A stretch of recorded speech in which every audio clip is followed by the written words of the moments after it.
গত সপ্তাহে আম্মু ফ্রাইড রাইস রান্না করলো। তো ফ্রাইড রাইসটা খুব মজা হইছিল।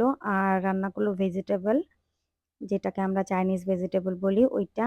আর আমি রান্না করলাম এখানে একটা এই চিকেন একটু অন্যরকমভাবে। আর আমার ভাই সালাদ মাখাচ্ছিল।